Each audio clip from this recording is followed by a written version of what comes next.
In 1982, Byron Priess published this book. It contains 12 images and 12 verses. When you match the image with the verse, it reveals the location of a cask. Inside the cask is a key. When the key is returned to the Priess family, the finder is rewarded a precious gem. This is The Secret, a treasure hunt. Welcome to Hidden Treasures, where we discuss lost treasures, mysteries, and generally any story that I find interesting, and hopefully you do too. If you enjoyed the story today, don't forget to like, subscribe, leave comments. Thanks for watching. Today we are discussing Image 1, Verse 7 of The Secret, a Treasure Hunt, San Francisco. Most people believe that this treasure is in San Francisco, and specifically in Golden Gate Park. There are plenty of other solutions out there that have the cask buried in other locations around San Francisco. I'll probably do another video at some point with alternative solutions, but today we are looking at the world of Golden Gate Park. So remember, as we go through the image and the verse, everything that we discuss is going to be looking specifically at Golden Gate Park and just kind of ignoring other theories. In the end, I will have a final location where the cask may be, but this video may end up actually bringing up more questions than it has answers. So stick around, listen to these questions, and provide feedback in the comments and tell me what you think. So let's get started with an overview of the image. In the top of the image in the sky, there are what looks like moons or planets. There are 11 moons or 11 planets. This could relate some sort of astronomy or planetarium. There's also this Da Vinci-esque rock formation with an archway with some bars across it. As we pan down, we get to the woman who has black hair, a part in her hair. She has Asian features. She's wearing a necklace with a pearl on it, and has a GH backwards with a capital G and an H. Below the G and the H are some Roman numerals down the side of the dress, and we have obviously this dragon with her arms crossed. And then as you go down, there are some features in the dragon with the claws. On the side is a rose sitting on a table. The stem of the rose is curled up. There's a clock that says 6 o'clock. There are some other features as you go down. The bottom of the dress is flared out at a certain angle, which is also significant. That's a quick look at the image. Now let's get into some of the details. In the sky in the image, there are 11 moons or 11 planets, and there is a planetarium in Golden Gate Park. That number 11 is going to be significant as it comes up 2 more times. Just below the sky at the top of the rocks, there is this archway with bars. Most people believe that this archway represents Shakespeare Garden in Golden Gate Park. While we're here discussing Shakespeare's Garden, also take note of the rocks and how similar they look to representation of the squares on the sleeves and on the dress. So the woman's face is typically attributed to this sphinx, which rests outside of the De Young Museum. Now let's go down a little bit further. Around her neck is this pearl necklace. Just below the pearl is the woman's collar, and it's very obvious that one side of the collar is slightly higher than the other. So this seems to be some sort of arch that has one side higher than the other, and this is going to be part of my solution later on.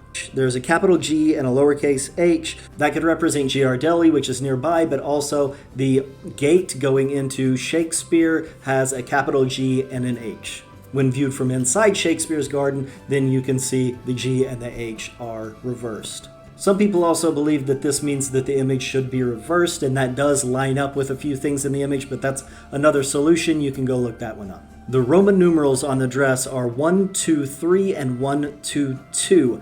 Add those up and it equals the number 11. So that's 2 instances of the number 11. Just below the dragon's head and this number, the woman's arms are crossed. This is generally thought to represent Crossover Drive, which is called Highway 1, and that'll come up later. The woman's fingers on either side are pointed. One is pointed up at the 4th row, and the other one is pointed down at the 4th row. Just below the woman's crossed over arms is what looks like a strawberry in the image. This represents Strawberry Hill in Golden Gate Park. I would also like to point out at this point that the image group is most likely China. It could also be Japan, but most likely China, especially with the dragon imagery. The time on the clock here is a 6. The 6th month of the year is June.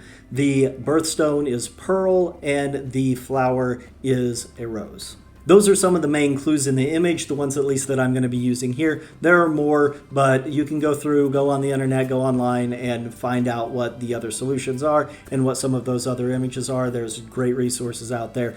Check the description below, and you can find a lot of those resources there. Now let's get on to the verse. At Stonewall's door, the air smells sweet. So in this solution, the stone walls door is Shakespeare's garden, and the air smells sweet is a reference to Romeo and Juliet. And that is a very common solution, so that's where we're starting here. There's nothing out of the ordinary here. Not far away, high posts are 3. This could be Sutro Tower, which at first I didn't really like, but then seeing how prominent this thing is in the background, it would make sense that he would put something in there so significant that you can just look up, see, and this is the high posts are 3. Education and justice for all to see. Right over here we have the California Academy of Sciences, which also has a planetarium. So the planets in the sky, the education and justice for all to see. It only makes sense in the world of Golden Gate Park that this would be education and justice. Sounds from the sky near Aces High. This is very interesting to me. Most people go up and look at Crossover Drive at this point, Highway 1. So it's a very clever solution that says sounds from the sky, which would be traffic going along this roadway. Ace is high. It's Highway 1. An ace can be low or high. In the low case, ace is 1. When it's high, it's 11. We've already had 11 planets. The Roman numerals added up to 11, and now we have an ace that is high or the number 11, and that's 3 instances of the number 11. I believe that this number 11 has to be significant. So instead of going over to the bridge, we stay in the area and we look for a number 11. I haven't exactly figured out what that is yet, so if anybody can help me, that would be great. But there are, in the final solution when we get there are a couple of instances where that 11 could come up. Running north, but first across in Jules' direction. So we were at the Academy of Science and we were asked now to go north. So just to the north of the science building is this park, and in this park is something that's been there a long time until last year in 2020 was Francis Scott Key's monument. In Jules' direction is an object of Twain's attention. So in the direction of the jewel, this is just pointing us to where the jewel is located, is an object of Twain's attention. This is referring to Mark Twain and an object of his attention, something that he didn't really care about much when he was a kid, but as he grew older, he became very, very much an anti-slavery activist. So Francis Scott Key obviously wrote the Star-Spangled Banner. He was also a slave owner, and the Star-Spangled Banner, the 3rd verse of the Star-Spangled Banner reads, "No refuge could save the hireling and slave from the terror of flight or the gloom of the grave." So Mark Twain was very much anti-slavery, and many of his books were written about slaves and about slavery. So it is my solution here that his attention was to slavery. That brings us to the Francis Scott Key monument that has the word slave written on it. Giant pole, giant step to the place the cask is kept. So at least in 1982, but possibly now when you're around where the Francis Scott Key monument was, then you can look around, you can find a pole and take one giant step in that direction, and that's where you dig, and that's where it is. The Francis Scott Key Memorial is also shown as the pearl in the image. If you look at the image, that collar that's going around is slightly lower on one side than the other. This looks almost exactly like Bowl Drive as seen here. So Bowl Drive is the collar that is slightly lower on one side than the other, and right there where the pearl is Francis Scott Key Monument. Not only that, but there's kind of maybe a possibly far-fetched 11 reference.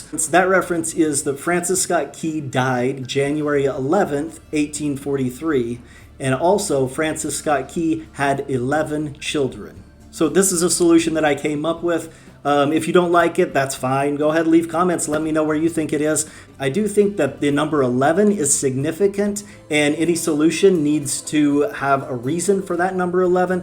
And also the pearl being right above that arch that is slightly lower on one side than it is the other. There needs to be solutions for those two things, and that's kind of where I came up with this solution. So if you enjoyed the video, don't forget to like, leave comments, tell me about your solutions, subscribe, and thanks for watching.